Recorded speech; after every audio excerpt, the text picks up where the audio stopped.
Hello class, my name is Mary Wallace and today I will be discussing a powerful tool. It can be used of someone of any age, it can be used in a classroom, at home, even in your car, and this tool is mindfulness meditation. So when you hear the words, "Peace begins with me," what immediately comes to your head? Are you thinking about the hundreds of things that you still need to get done today, or possibly what you still want to do right after you finish this talk? I urge you to really take a minute to think about the four simple words and their meaning. Peace begins with me. As simple as they sound, they really can be a powerful tool in your everyday life, and they are full of meaning. If each of us takes the time to let those words sink in with our lives and really be mindful of our thoughts and our surroundings, it can have a huge impact on my life. I can share an example with you. I'm a youth coordinator at an after-school program in Miami. Most of my students come from a single-family home where the annual income is less than $18,000 a year. All of my students are considered at risk. A close friend of mine runs a mindfulness meditation program where she teaches young kids first what mindfulness meditation is, and then all the things that are involved with that, about being aware of your surroundings and such. So last school year, I invited her to the youth center I work at to work with my 5th grade students. So she came every week for about 6 months, and she worked with my students. We learned different yoga postures. We talked about what made us angry and what made us happy. And we learned mantras such as "Peace begins with me." She even taught us a hand gesture to go along with that mantra that I think really helped my students and I be able to focus and concentrate and try and be mindful of our thoughts when we were saying the mantra. So that hand gesture was, "Peace begins with me." And it may seem pretty simple, but it really did help my students and I concentrate. So every time we said it, we would go, "Peace begins with me," over and over a few times. So there was one student of mine in particular, Jakaya, that always comes to my head when I think about mindfulness meditation.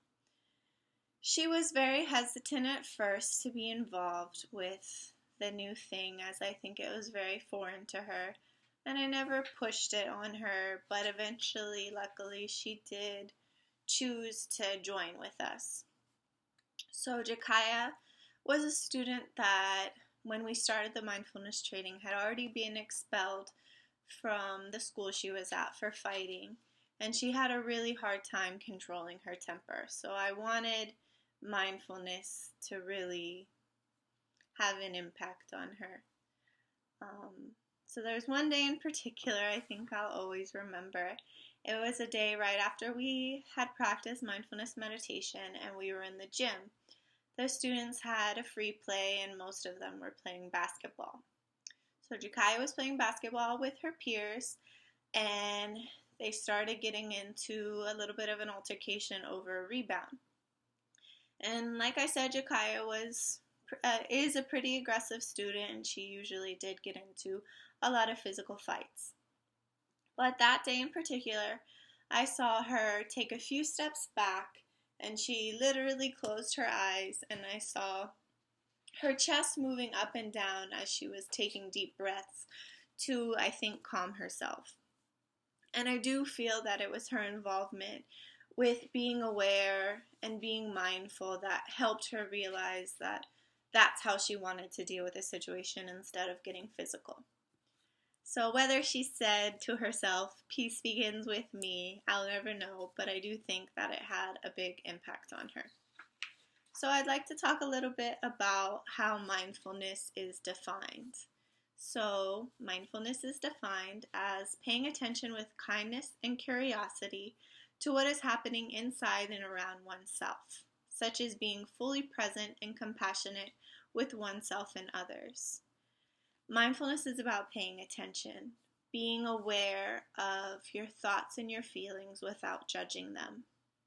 Being mindful is a skillful means of nourishing connections internally between your heart and your mind, and externally with yourself and people around you.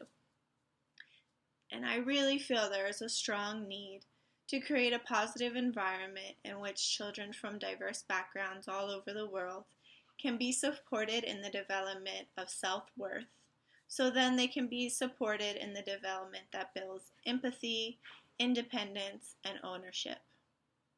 Children are really impressionable and are exposed to behaviors they're exposed to many different environmental factors throughout their lifetimes. So modeling behaviors such as mindfulness and empathy and compassion that support the development of self-worth, understanding, and problem-solving are really necessary for all students. This helps them recognize their social interactions and helps them build social-emotional skills as they grow older.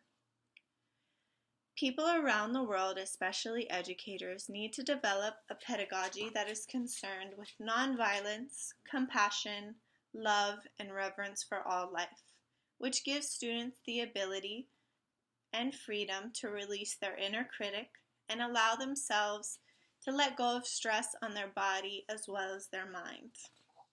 So a lot of studies have been done on mindfulness, and I have some statistics from one in particular.